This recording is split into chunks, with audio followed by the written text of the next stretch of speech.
Salut à tous, c'est Julien Ponce, bienvenue dans ce tuto gratuit sur Lightroom où je vais vous apprendre à booster vos couleurs.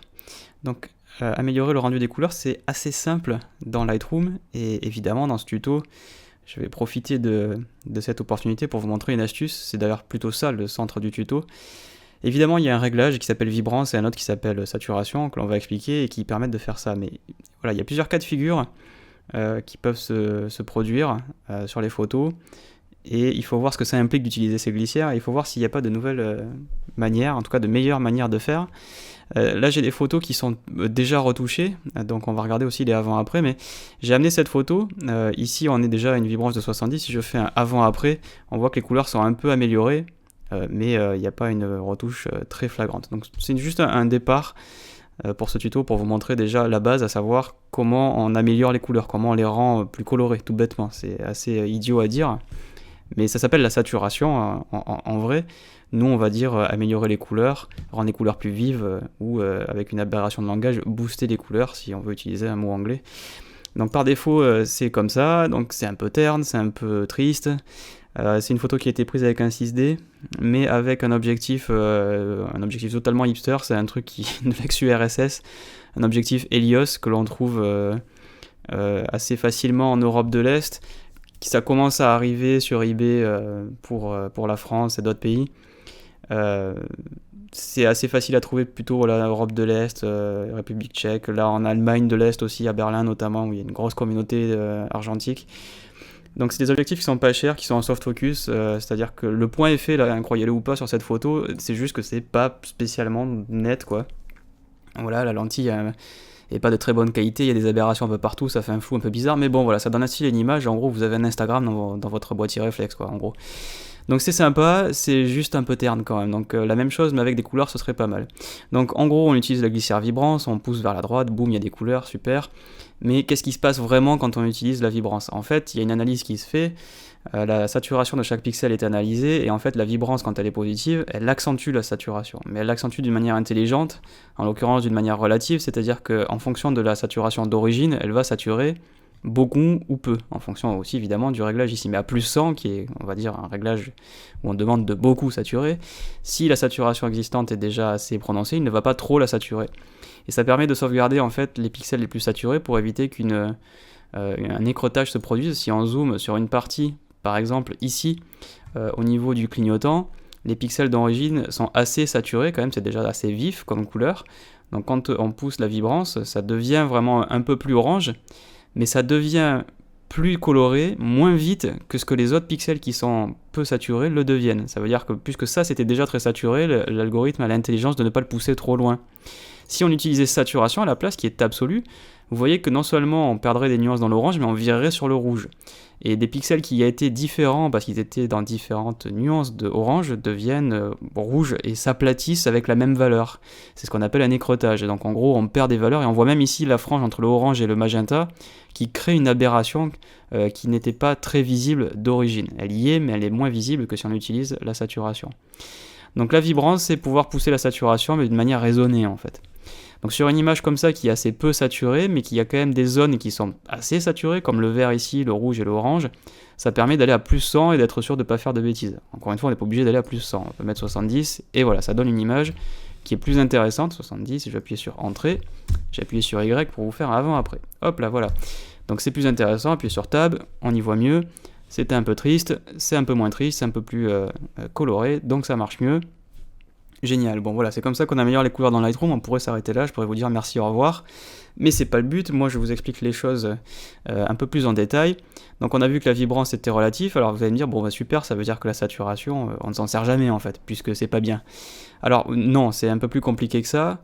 Là vous avez l'image d'origine à gauche, donc qui était non seulement terne mais en plus sous ex. Donc on va revenir à cette image d'origine, et pour ce faire on va aller juste dans l'historique et revenir sur importation. Donc bon, alors on va envoyer un petit peu de lumière parce que c'est quand même un peu tristouné. On peut déboucher un petit peu les ombres éventuellement. Et là, les couleurs sont aussi assez peu saturées, ce qui fait que si je pousse la vibrance, tout ce beau monde se sature et devient plus coloré. Mais en l'occurrence, c'est peut-être pas assez. Et sur cette image, si on pousse la saturation à plus 100, on retrouve vraiment du vert sur les tiges. Et il n'y a pas d'aberration, on n'a pas d'écreutage en fait. On est vraiment dans le cas d'une image où d'origine c'était tellement peu saturé que finalement la saturation peut être poussée à fond sans que ça cause trop de problèmes, ou même j'ai envie de dire ici pas de problème. Et du coup, si on renverse le truc, on pourrait dire c'est le cas où la vibrance pourrait ne pas suffire. Si vous voulez avoir une image bien vive, peut-être que la vibrance ne fera pas assez de travail. Elle pousse les verts, mais vous voyez qu'elle les pousse pas très fort, c'est encore un peu jaune-vert. Si on veut des tiges bien vertes, hop, voilà, on pousse la saturation, là c'est très saturé, et c'est très vif, et ça marche. Donc il y a quand même des cas où la saturation est intéressante. Si votre image d'origine est très très peu saturée, on est quasi en niveau de gris, c'était pas une image en noir et blanc, mais bon, on n'était vraiment pas très saturé, peut-être que la vibrance suffira pas à la pousser assez loin. Et donc la saturation, qui est absolue, elle, qui ne tient absolument pas compte de la saturation d'origine, et qui est donc bien plus forte à l'arrivée, surtout à plus 100, et bien du coup on va arriver à avoir des couleurs un peu plus vives. Donc sur une image comme ça, moi ça me choquerait pas d'avoir saturation plus 100. Voilà, c'est très coloré, ça marche bien parce que ce sont des tiges, il faut que ce soit vert, l'intérieur des fleurs il faut qu'il soit jaune, donc il faut que ça marche, il faut qu'on le voit. Donc là, on a vu le cas où la vibrance était mieux, on vient de voir le cas où la saturation était mieux. Bon, tout ça évidemment est subjectif. Après, je vous dis pas ce qu'il faut que les photos soient pour qu'elles soient jolies. C'est à l'appréciation de tous. Je vous laisse faire votre recette de cuisine pour savoir ce que vous préférez. Mais je vous explique quand même les outils et quel est le cas de figure a priori où c'est plus intéressant. Bon, alors encore une fois, si on s'arrêtait là, ce serait encore trop simple, puisqu'on a vu les 2 glissières qui étaient prévus pour. Donc finalement, je vous ai pas inventé la roue, ou l'eau tiède, ça dépend. Je vous ai juste montré 2 trucs qui étaient là, prévus, ils sont pour ça, c'est fait pour ça. Je vous les ai expliqués un peu plus en détail, mais voilà. Bon, qu'est-ce qui se passe si on a des photos où finalement aucun des deux ne fonctionne, ou en tout cas aucun des deux ne donne un bon résultat? Cette image, vous l'avez d'origine à gauche et terminée à droite, elle était sous-ex et en plus un peu terne. Moi j'avais envie de déboucher le premier plan, pas tant le ciel parce que le ciel est plutôt bien exposé, et avoir un rendu de couleur. Le problème c'est que le ciel est déjà bien saturé ici, le ciel est bleu, il est suffisamment bleu, il n'y a pas besoin qu'il soit plus bleu que ça. Par contre, le premier plan est un peu terne. Donc ça va donner en gros une retouche où on n'a pas envie de saturer les choses de la même façon. Alors on va faire clic droit, juste pour vous montrer un autre moyen de réinitialiser. On va aller dans paramètres de développement et boum, on va aller dans réinitialiser. On va retrouver la photo d'origine. Donc sur cette photo, ce qui compte, c'est d'aller dans ombre, de pousser un peu les ombres pour révéler, en gros pour renvoyer de la lumière dans les ombres, ce qu'on appelle déboucher les ombres. Bon, on peut aussi envoyer un tout petit peu de pêche dans l'exposition pour rééclairer un peu tout ça, parce que quand même l'histogramme était un peu prostré sur la gauche, donc plutôt dans les tons moyens, tons sombres, c'était un peu tristouné. Ça va mieux niveau lumière, c'est on va dire moins tristouné niveau lumière, mais c'est quand même pas super coloré. Donc voyons voir déjà ce qui se passe si on pousse la vibrance. Donc tout monte, mais tout monte très vite, et en l'occurrence les bleus ici sont très présents. Dès qu'on est à vibrance plus 50, on se retrouve avec le lac ici qui est très bleu, le ciel qui est très bleu, donc ça va tout de suite très fort. Et quand on va dans saturation, n'en parlons pas, on va pouvoir avoir une image qui va être quasiment fluo à certains endroits. Donc ici le truc ce serait d'avoir une retouche en 2 temps, d'avoir une retouche pour pousser un tout petit peu le ciel, mais surtout pousser l'avant-plan. Donc vous l'avez compris, on va utiliser le pinceau. On pourrait utiliser le filtre gradué en faisant un réglage d'un point A à un point B, mais l'horizon il est là, et il y a un château ici. Ça veut dire que si je fais un réglage de là jusqu'à là, au niveau de l'horizon, mon château va être pris dedans. Donc ici dans le pinceau, on va pouvoir utiliser saturation, et ça me permet de pousser un petit coup de gueule vite fait, parce que pourquoi on n'a pas la vibrance dans le pinceau? Je pense qu'on envoie des robots sur Mars, on a mis la saturation dans le pinceau. Je vois pas ce qui empêche techniquement les ingénieurs d'Adobe, qui sont quand même plutôt forts, de mettre la vibrance dans le pinceau. Pourquoi on ne peut pas faire un réglage local avec la vibrance? J'en sais rien, il y a à mon avis pas de raison. Ça me dépasse, je comprends pas pourquoi un truc qui existe ailleurs dans le logiciel ne peut pas être mis là, juste là, alors qu'il y a son petit frère qui est déjà présent. Bon, il doit y avoir une raison, parce qu'il y a forcément une raison pour laquelle ça n'y est pas, mais une bonne raison qui empêche vraiment les ingénieurs de le faire, sans minimiser le travail et la compétence de l'équipe qui travaille sur le moteur de Camera Raw, et donc le moteur de Lightroom. Bon voilà, à mon avis, il n'y a pas... je sais pas pourquoi, mais à mon avis, la raison tient pas forcément beaucoup debout, donc j'espère vraiment que bientôt, on aura la vibrance dans le pinceau, s'il vous plaît. Ce serait pas mal. Bon, en attendant, on va se débrouiller avec la saturation, on va utiliser masquage automatique, et on va peindre de gauche à droite. Donc le masquage automatique, il détourne tout seul. Le but du jeu, c'est d'utiliser la croix, et avec la croix, de pouvoir survoler le premier plan et l'avant-plan, enfin le premier plan et l'arrière-plan, pardon, et la croix ne doit pas toucher, ici, le premier plan, à savoir le décor, le château, les arbres. Il faut que je peigne toujours le ciel, mais jamais toucher les trucs qui sont sur l'autre plan. Comme ça, regardez, quand je survole, on voit que il m'a fait un détourage à l'horizon qui est quand même assez précis autour du château, autour des arbres. Voilà, après il faut juste peindre la matière qui manque, donc j'essaye de faire les choses vite et bien parce que c'est peut-être pas intéressant pour vous de me regarder détourer pendant 2 heures, mais bon, quand même, des fois, quand on fait des retouches, il faut être un petit peu minutieux. Donc là, ici, j'essaye vraiment de faire les deux, c'est-à-dire d'être précis et rapide.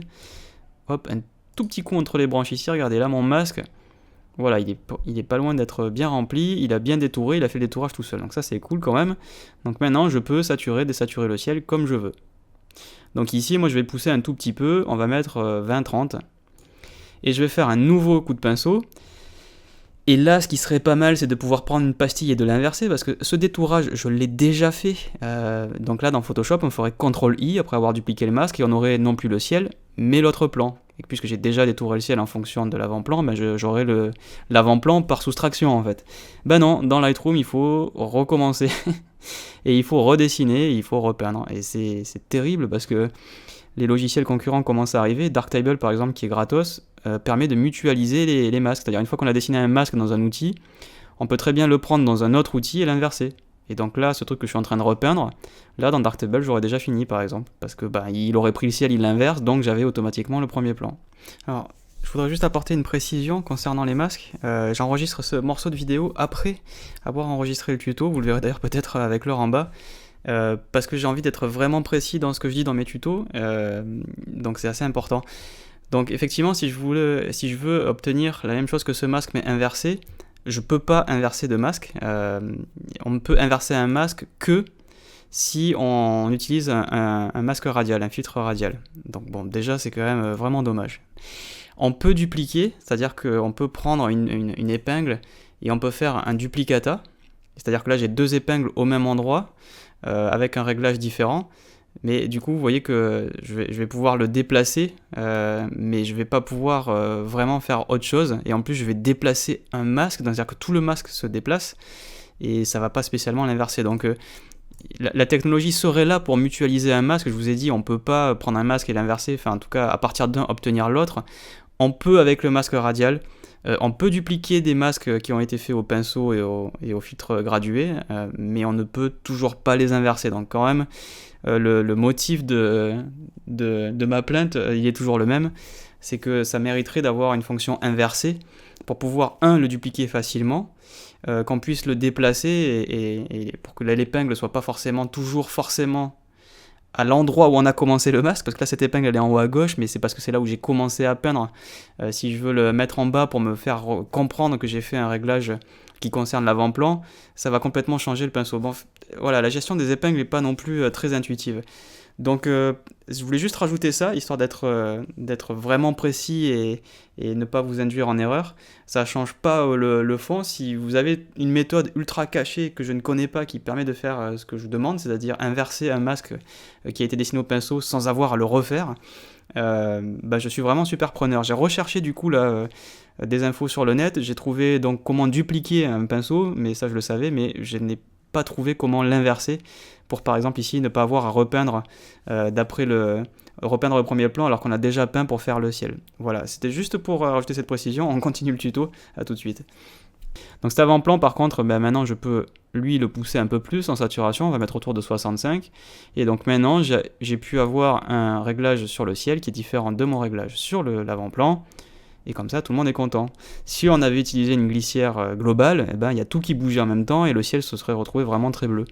Si maintenant je trouve que ici mon lac est encore trop bleu par rapport au ciel, ils ne sont plus raccords, c'est-à-dire que le reflet est plus bleu que le ciel lui-même, pas de problème, je sélectionne cette épingle, c'est l'épingle où il y a le calque ici qui est sélectionné, et je vais me mettre en mode effacé, et je vais me mettre en mode débit, on va mettre autour de 30, on va diminuer un peu, et on va gommer, et on peut le faire peut-être même plus que ça, tiens, on va mettre 70, voilà, et on gomme un petit peu ce qu'on a fait là-dessus, histoire que le reflet soit pas complètement bleu fluo super fort. Et là maintenant on a un raccord entre les deux.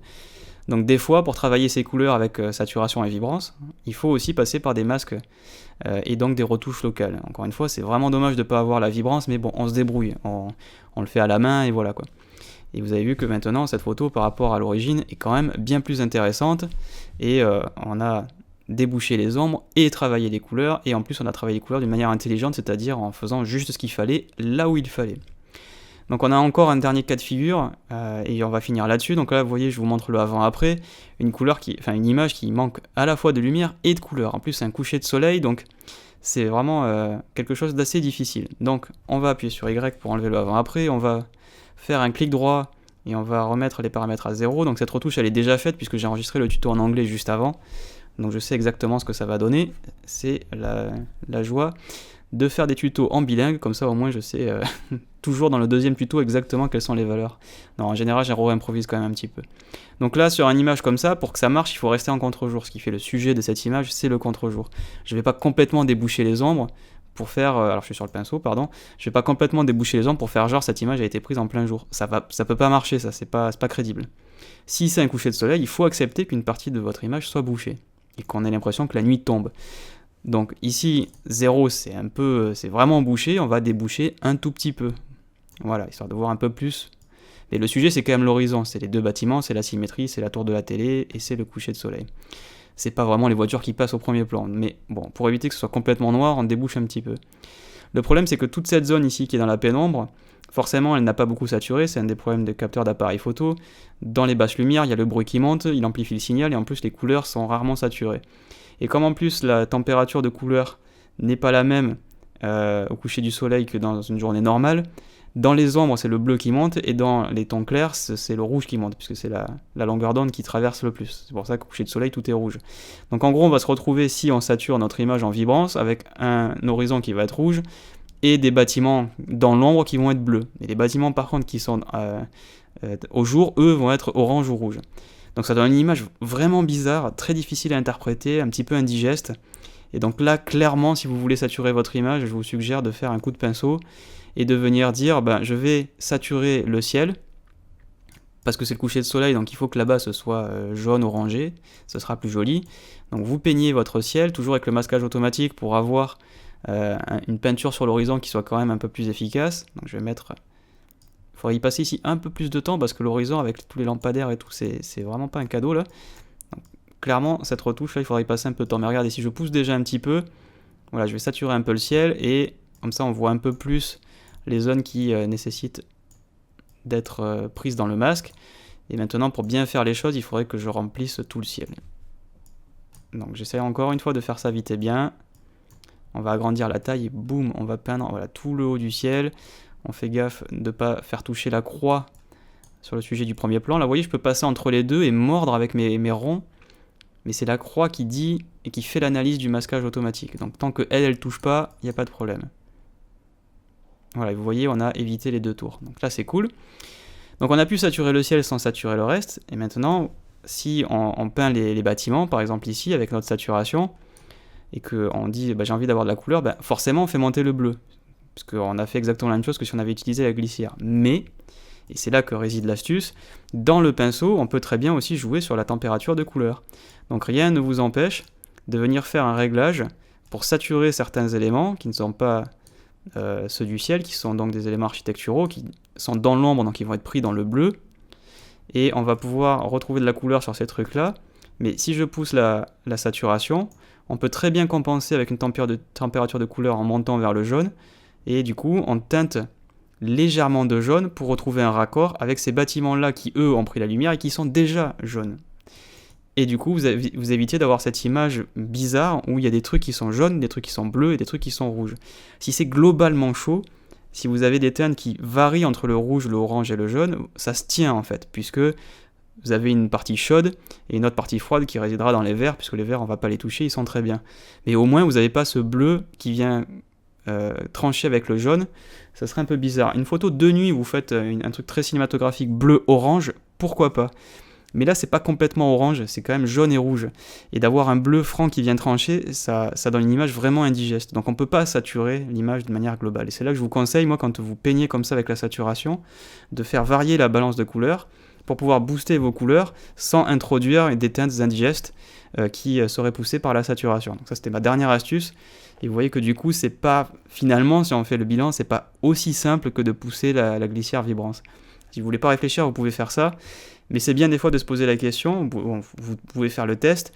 Et souvent, je me rends compte que moi, je booste mes couleurs en passant avec le pinceau, Donc je peins une partie, je peins l'autre partie, même si j'aimerais bien des fois qu'on puisse copier-coller des masques, n'est-ce pas? Mais au moins ça me permet de faire un travail un peu plus fin et d'éviter d'introduire des teintes un peu funky, un peu bizarres, notamment sur les couchers de soleil ou sur toutes les scènes qui sont un peu compliquées niveau lumière. En plein jour ça roule, mais dès que c'est un lever de soleil ou un coucher de soleil, et que les couleurs ont une ambiance très chaude ou très froide, tout de suite c'est un peu plus difficile. Le faire au pinceau, ça vous assure de bien maîtriser vos couleurs. Donc voilà, j'espère que cette astuce vous sera utile. Du coup, si vous ne saviez pas vraiment la différence entre vibrance et saturation, ben maintenant vous savez. Et vous savez du coup les utiliser dans quel cas. Maintenant, après, évidemment, c'est à vous d'appliquer ces techniques comme bon vous semble. Je vous donne pas, c'est pas moi qui dis ce qui est beau ou qui n'est pas beau. À vous de voir en fonction de votre style. Vous pouvez aussi très bien aller vous engouffrer dans les brèches et détourner des règles que je vous ai énoncées. Si au contraire vous voulez faire vraiment des couleurs limite pop art très chargées, que ça fasse plus peinture que photo et vraiment tranché avec des bleus, des jaunes, des oranges, allez-y. Certains sujets vont s'y prêter, certaines photos vont s'y prêter. Moi ici sur cette photo j'estime que non, mais encore une fois ça ne veut pas dire que vous devez appliquer ça sur toutes vos photos à vous. Faites bien la différence entre certains trucs techniques et aussi ma subjectivité. On a tous nos goûts, les goûts, les couleurs comme on dit. Là plus que jamais ça s'applique, l'adage s'applique très bien. En tout cas j'espère que ce sera utile. Si vous avez la moindre question, n'hésitez pas à la poser. Vous avez la description, en dessous de la description, si vous êtes sur YouTube, vous avez le champ des commentaires. Évidemment vous pouvez écrire un commentaire, me poser la question si vous regardez sur YouTube. Si vous êtes sur YouTube, n'hésitez pas à vous abonner pour être informé et être notifié des prochains tutos. J'essaye de publier un tuto par semaine, un en français et un en anglais. Et sinon, si vous regardez ça sur tuto.com, eh bien, vous avez le salon d'entraide, et sur tuto.com, vous avez aussi la possibilité de télécharger des fichiers sources directement. Pour ceux qui regardent sur YouTube, il faut passer par mon site. Vous pouvez vous inscrire sur mon site et recevoir les fichiers sources pour vous entraîner sur ces mêmes photos-là avec les fichiers bruts. Merci de m'avoir suivi et à très bientôt pour une nouvelle astuce sur Lightroom. Salut!